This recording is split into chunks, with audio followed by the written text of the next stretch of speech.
हर खबर पर होगी आपकी पकड़। डाउनलोड कीजिए एबीपी लाइव ऐप। हाथरस की घटना से जुड़ा नया वीडियो सामने आया है, जिसमें घटना स्थल पर एक चप्पल और घास काटने वाले 4 हंसिया पड़े हुए मिले हैं। 14 सितंबर का वीडियो। हाथरस केस में आरोपी संदीप ने जेल से एसपी को लिखी चिट्ठी। कहा, मृतका मेरी दोस्त थी। वारदात के दिन हुई थी मुलाकात। मां और भाई की पिटाई से हुई लड़की की मौत। हाथरस कांड में एसआईटी की जांच तेज। गांव के 40 लोगों को पूछताछ के लिए बुलाया। हाथरस मामले में प्रियंका गांधी का योगी सरकार पर हमला। कहा, बीजेपी पूरे मामले में मृतक बेटी को दोषी करार देने की साजिश रच रही है। हाथरस मामले में प्रियंका गांधी का योगी सरकार पर हमला। कहा, बीजेपी पूरे मामले में मृतक बेटी को दोषी करार देने की साजिश रच रही है। राजस्थान में रेप की घटनाओं पर चुप्पी साधने वाले कांग्रेस नेता सचिन पायलट हाथरस पर बोले। जोधपुर में कहा, हाथरस में मीडिया को रोकना गलत। केंद्रीय कानून मंत्री रविशंकर प्रसाद का राहुल सोनिया पर हमला। बोले, हाथरस मामले में हो हल्ला, लेकिन राजस्थान की बेटियों का दर्द नहीं दिखता। हाथरस में जयंत चौधरी पर लाठीचार्ज के खिलाफ राष्ट्रीय लोकदल ने यूपी के मुजफ्फरनगर में लोकतंत्र बचाओ महापंचायत की। योगी सरकार को जमकर भला बुरा कहा। दिल्ली के मॉडल टाउन इलाके की कोठी में 14 साल की घरेलू सहायिका की संदिग्ध मौत के बाद बवाल। गुस्साए लोगों ने कोठी के शीशे तोड़े। मृतक के परिजन कर रहे हैं रेप और मर्डर केस दर्ज करने की मांग। कोठी के मालिक पर अब तक कोई एक्शन नहीं। छत्तीसगढ़ के कोंडागांव में गैंगरेप पीड़िता ने की खुदकुशी। घटना के कुछ दिन बाद पीड़िता के पिता ने भी आत्महत्या करने की कोशिश की। अब पुलिस ने एसआईटी का गठन किया। दफनाई गई पीड़िता का शव जमीन से निकालकर दोबारा पोस्टमार्टम की तैयारी की।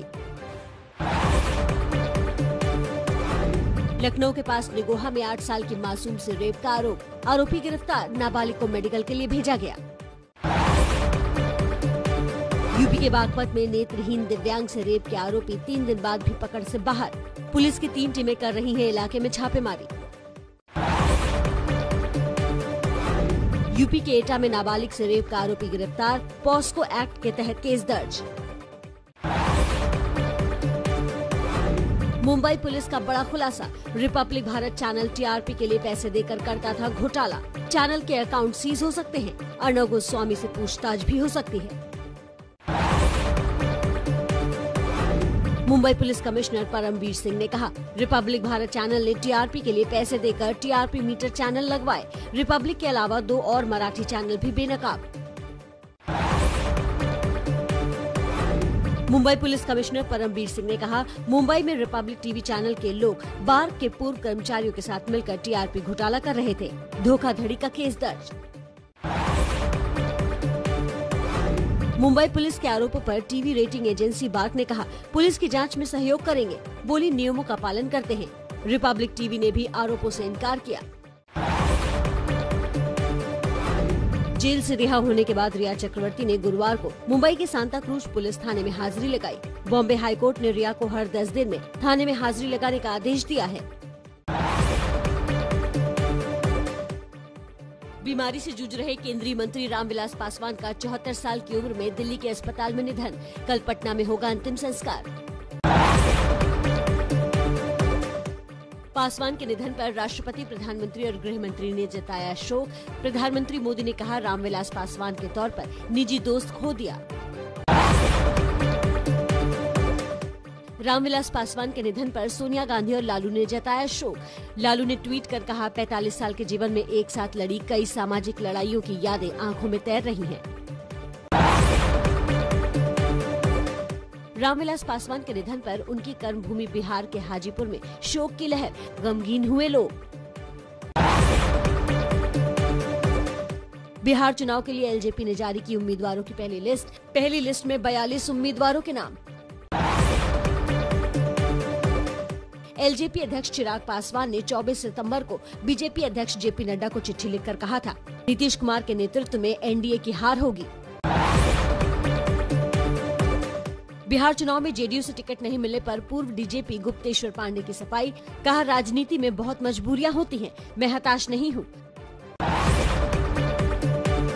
शक्ति सिंह मर्डर केस में पुलिस से क्लीन चिट मिलने के बाद नीतीश पर बरसे तेजस्वी यादव। कहा, जेडीयू ने साजिश के तहत आरोप लगाए, नीतीश कुमार माफी मांगे।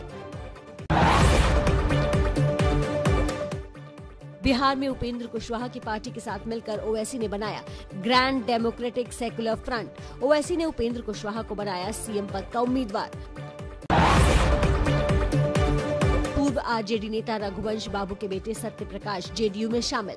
सत्य प्रकाश ने आरजेडी पर टिकट बेचने का आरोप लगाया। पश्चिम बंगाल में कैलाश विजयवर्गीय की अगुवाई में बीजेपी ने दिखाया दम। ममता सरकार के सचिवालय नबाना में जबरदस्त प्रदर्शन।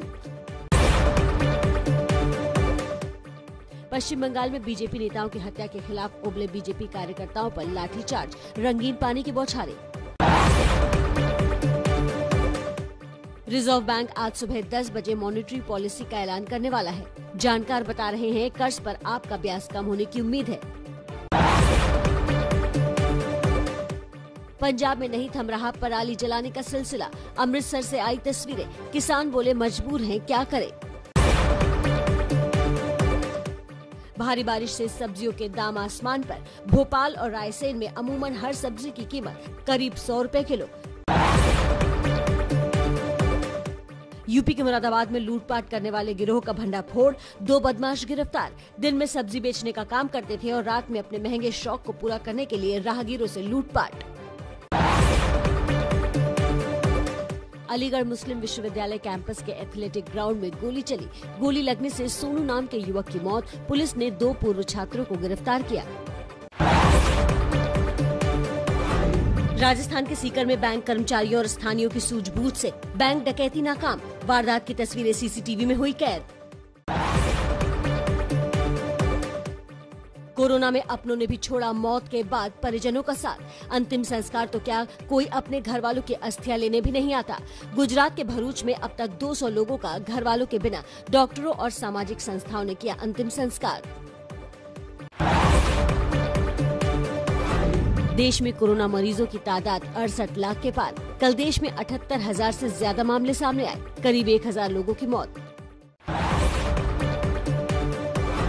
दिल्ली में कोरोना के मामले 3 लाख के पार पहुंचे। 24 घंटे में 2700 से ज्यादा नए केस सामने आए।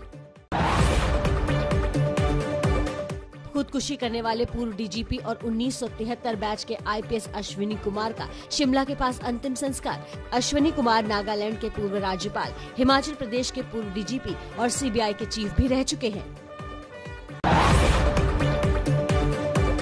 जेवर इंटरनेशनल एयरपोर्ट होगा एशिया का सबसे बड़ा इंटरनेशनल एयरपोर्ट। बुधवार को ज्यूरिक एयरपोर्ट ग्रुप के साथ जेवर इंटरनेशनल एयरपोर्ट अथॉरिटी का कंसल्टेशन एग्रीमेंट हुआ साइन।